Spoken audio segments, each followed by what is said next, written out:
Hello friends, आज आप लोग के लिए मैं क्लास 9th वालों के लिए प्रश्नावली 5.1 का क्वेश्चन नंबर 1 और 2 का हम पूरा करने जा रहे हैं। क्वेश्चन नंबर 1 और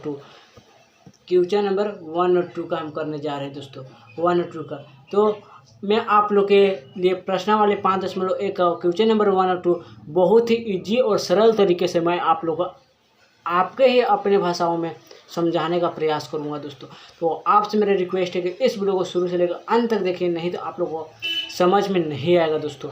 अब देखिए प्रश्नावली 5.1 में क्या है। देखिए क्वेश्चन नंबर 1 में है आप लोग का, निम्नलिखित कथनों में से कौन से कथन सत्य है और देखिए कौन से सत्य है और कौन से असत्य, अपने उत्तरों के लिए कारण दीजिए। तो उम्मीद करता हूँ यह क्वेश्चन समझ में आ गया होगा। क्वेश्चन नंबर पहला में यही है कि कौन से सत्य और कौन से असत्य, आखिर सत्य है और असत्य है तो क्यों है, यानी उसके साथ कारण भी देना है। तो इस वीडियो को देखिए। अब ए में एक बिंदु से होकर केवल एक ही रेखा खींची जा सकती है, यानी एक बिंदु से केवल एक ही रेखा खींची जा सकती है। तो इसका उत्तर आप लोग के लिए है, देखिए असत्य।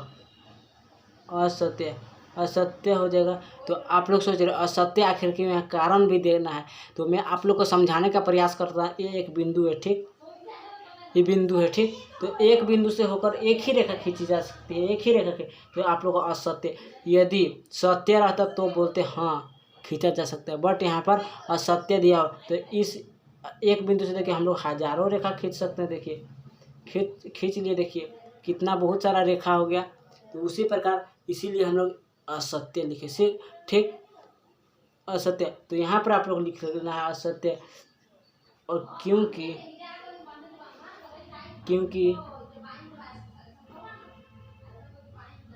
एक बिंदु से असंख्य, देखिए असंख्य रेखा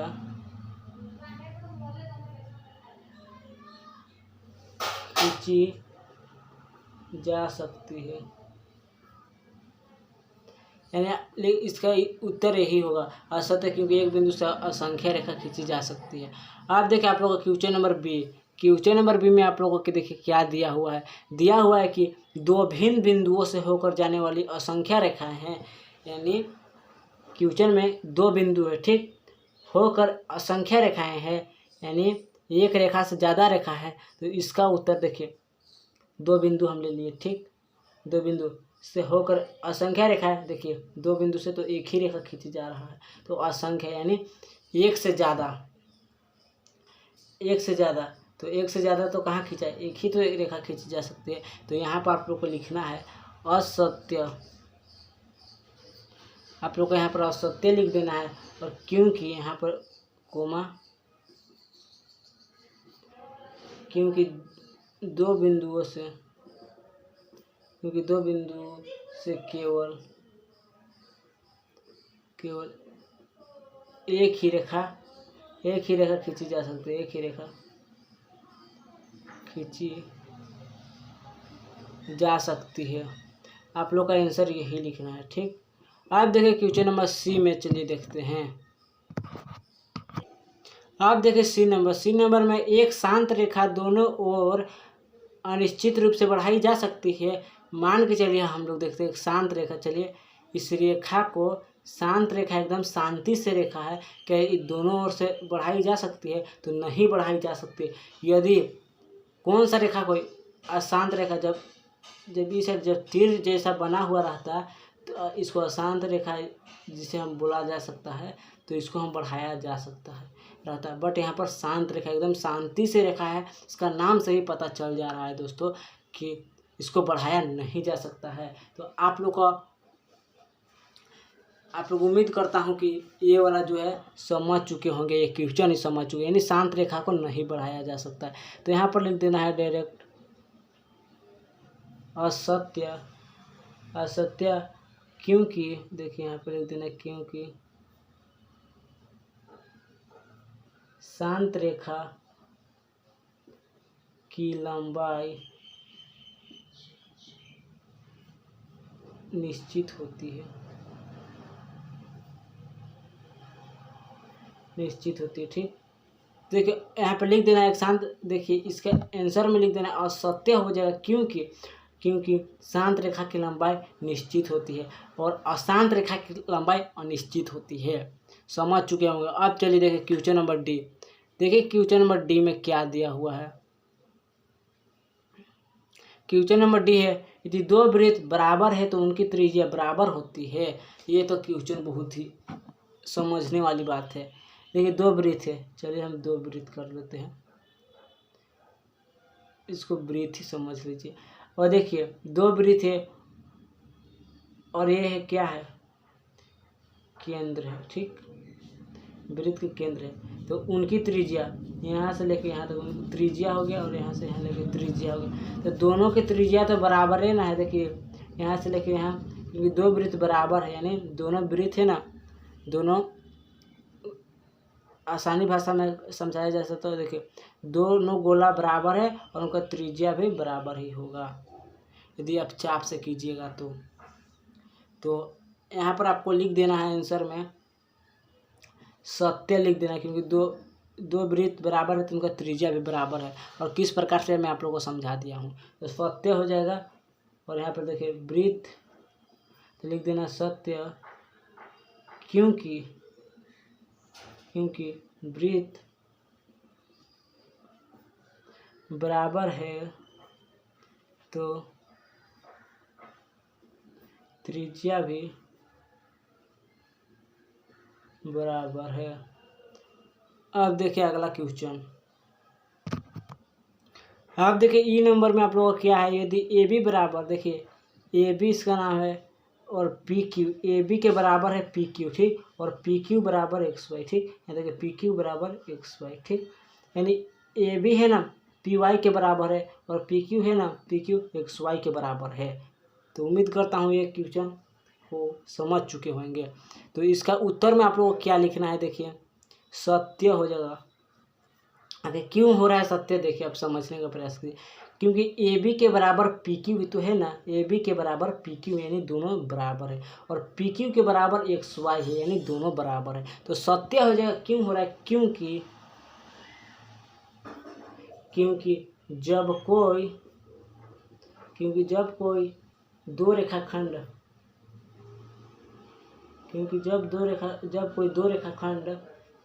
एक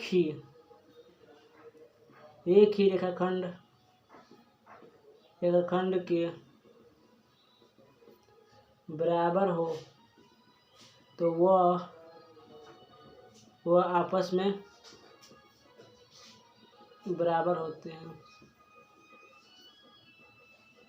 अब देखिए यहाँ पर सत्य लिख दिया, और क्योंकि जब कोई दो रेखाखंड एक ही रेखाखंड के बराबर हो तो वो आपस में बराबर होते हैं। देखिए ए बी बराबर पी क्यू, यानी इस रेखाखंड इसके बराबर हुआ ना, तो एक ही रेखाखंड के बराबर हो। देखिए दो रेखाखंड है देखिए दो रेखाखंड है बट एक ही रेखाखंड के बराबर है ना, तो वो आपस में बराबर होते हैं और दिखने से भी सेम थोड़ा दिख ही रहा है। तो इसी का आंसर इतना हो। अब देखिए क्वेश्चन नंबर दूसरा में चलते हैं। क्वेश्चन नंबर दूसरा में देखिए, क्वेश्चन नंबर दूसरा में क्या है, देखिए निम्नलिखित पदों की परिभाषा दीजिए। यानी ये ए बी सी डी करके कुछ दिया हुआ है जैसे समांतर, उसको परिभाषा देना है। इनके कुछ पद ऐसे हैं जिन्हें परिभाषित करने की आवश्यकता है, ये सबको परिभाषा करने की आवश्यकता है। वे क्या है और आप इन्हें कैसे परिभाषित कर सकेंगे, और आप इसे कैसे परिभाषित कर सकेंगे, और परिभाषित करने के साथ साथ में आप लोग को दे दूंगा कि किस प्रकार कैसी रेखाएं हैं। तो देखिए आप लोग को, देखिए यहाँ पर है, देखिए ए में क्या दिया हुआ है, समांतर रेखा। तो इसको आप लोगों को परिभाषा देना है। तो समांतर रेखा क्या है, तो इसको चलिए हम लोग परिभाषा देते हैं। तो देखिए परिभाषा में लिखना है कोई भी दो रेखा, ठीक, कोई भी दो रेखा आपस में समांतर होती है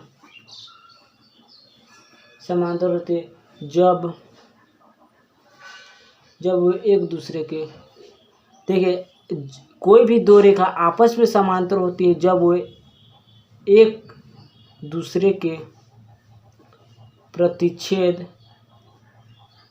नहीं करती है, नहीं करती है और नहीं करती है और बीच की दूरी जो है ना, बीच की दूरी समान होती है, समान होती है, उसे समांतर रेखा कहते हैं।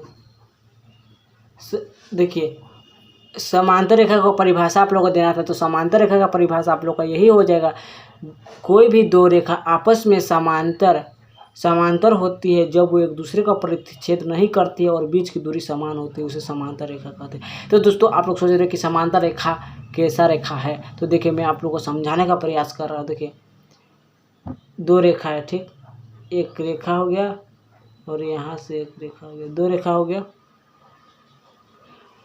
एक दूसरे को प्रतिच्छेद नहीं करते, इन लोग दोनों प्रतिच्छेद नहीं करेगा, ठीक, और बीच की दूरी है समान होती है, जिसके इसका नाम ए बी, इसका नाम सी डी दे देते हैं, ठीक।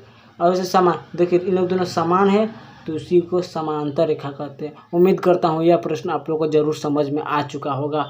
अब देखिए अगला, अब देखिए यहाँ पर आप लोग का बी नंबर में है लंब रेखा। भाई लंब रेखा क्या है? लंब रेखा तो देख रहे हैं, इसका परिभाषा होगा, जब कोई भी दो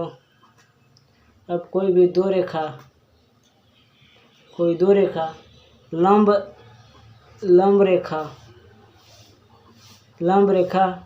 होती है, जब वे आपस में समकोण पर प्रतिच्छेद करती है। यानी आप लोगों को जब भी दो रेखा एक लंब रेखा होती है, जब वो आपस में, देखिए जब भी दो रेखा, ठीक, इस रेखा है, ठीक, एक रेखा हो गई, इसका नाम ए बी दे देते हैं, ठीक, दो रेखा यानी एक रेखा हो गया और एक दो रेखा, ठीक, जब वो आपस में समकोण पर प्रतिच्छेद करती है, यानी ये जो रेखा है इसमें प्रतिच्छेद करती है, तो भाई प्रतिच्छेद कर रहा तो क्या यहाँ पर समकोण तो बना रहे हैं 90 डिग्री, ठीक। तो यही आप लोग को करना था और इसका नाम आप दे सकते हैं सी और इसका नाम डी दे देते हैं, ठीक। तो आप लोग को इसी प्रकार, अब देखिए अगला, अब देखिए सी नंबर में क्या है? रेखाखंड। भाई रेखाखंड किसे कहते हैं? देखिए लिखना है आप लोग को, बहुत ईजी है। रेखा की खंड को रेखाखंड कहते हैं। यानी रेखाखंड किसे कहते हैं? तो एक लाइन में रेखा के खंड को रेखाखंड कहते हैं। भाई रेखाखंड क्या है? देखिए ये हुआ, ठीक, इसका नाम दे देते ए बी, ठीक। इसको जो खंड हो रहा है ना यहाँ पे, देखिए खंड, ये सब इसी को रेखाखंड कहते हैं। यानी यहाँ से रेखाखंड, ये रेखा है और ये रेखा है और इसका खंड हो रहा है, यानी टुकड़ा हो रहा है, तो इसी को रेखाखंड कहते हैं। अब देखिए यहाँ वृत्त की त्रिज्या। भाई वृत्त की त्रिज्या क्या है? तो आप लोग को इसका आंसर लिखना है।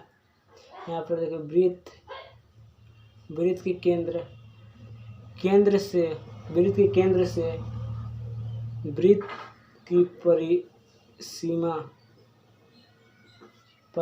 तक